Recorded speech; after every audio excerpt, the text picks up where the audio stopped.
Hi everyone, this is Mayor Thao and I'm here with Assistant City Administrator Harold Duffey. We're here at the MLK Encampment cleanup.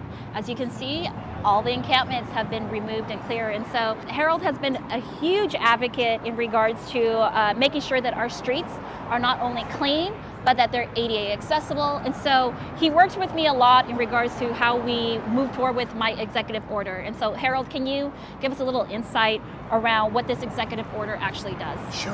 And what the executive order does is kind of a preview of what we did here. It requires all the departments to work together for a common goal to clean up the city streets. And so I've witnessed the cooperation between police, fire, public works, Department of Transportation, because they all came in hand as we got ready to close down the MLK Encampment.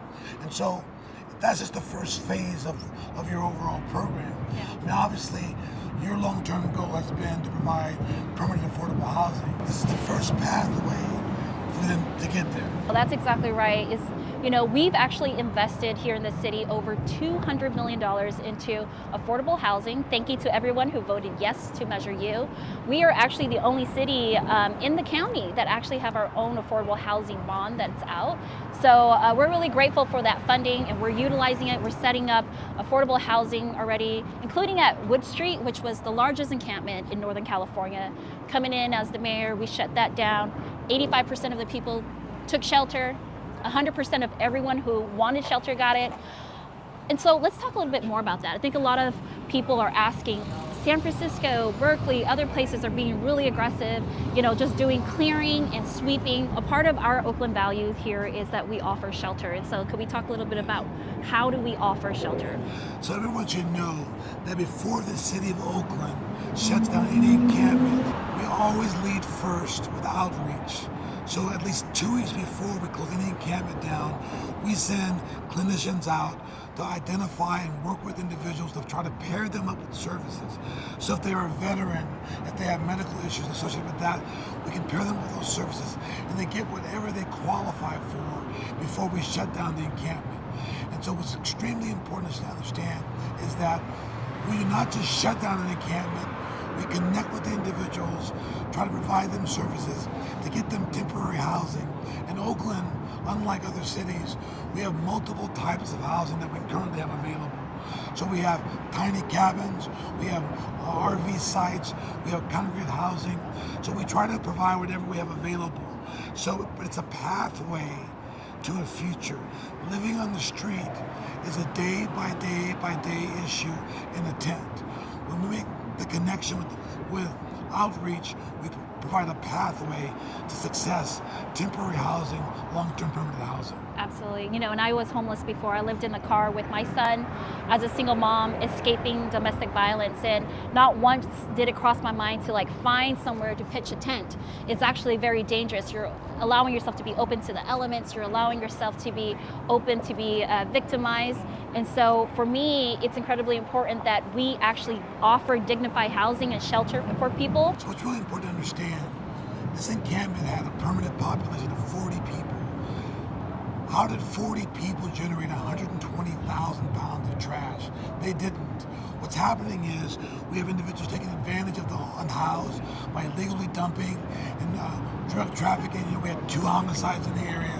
And so through my conversations with you, made a very important point by saying this encampment needs to be shut down because of the safety issues and also to support these individuals on a pathway to long-term affordable housing. Yeah, and then on top of that, we can see here that the sidewalk is cleared now, but before it was all filled with tents, and it's very problematic because a lot of the people who utilize these services, whether it's at St. Vincent de Paul or at the Veterans Affairs Center, they need this ADA accessible pathway to get through. We don't want people to start walking on the streets. That's very dangerous. And so that's also another reason why this executive order is moving forward.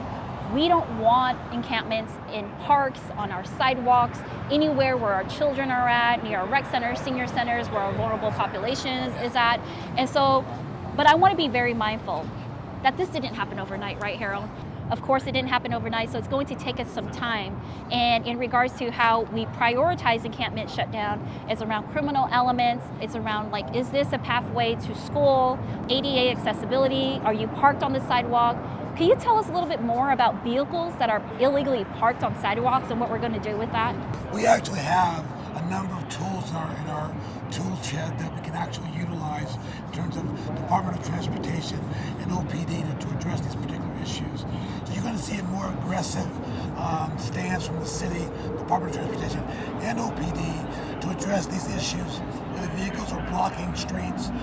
Also, abandoned vehicles, stolen cars. We will be working very aggressively to address those issues. Yeah, so that means that there's going to be towing of vehicles that are illegally parked. We're also looking at contracting with multiple different tow companies to ensure that we have a nice and healthy competition in regards to how we get our illegally parked vehicles or RVs with expired tags to get off of our street, because we do have a waterway issue too, right? So why don't you talk a little bit about that? Some of the things that are happening is that we are finding that when we have these RVs, they're releasing their gray water into our storm drains. And our storm drains are going directly into the bay, into the estuary. And we will be fined $10,000 a day if we allow that to happen. Also, as the mayor said, there are vehicles that have years and years of expired registration that are parked under power lines, power poles, that are significant issues for our infrastructure. So one of the important things, we've worked with our partners like AT&T, PG&E, East Bay Mud. They're seeing significant damage to the infrastructure because of RV fires and things of that particular nature. So we have to protect that to ensure that our modern day infrastructure is completely intact. So as you've heard, the executive order has been issued today. We're going to continue this work. And so if you have other topics that you would like for us to discuss, please go ahead and comment below. Again, this is Mayor Thao, and this is Assistant City Administrator Harold Duffey.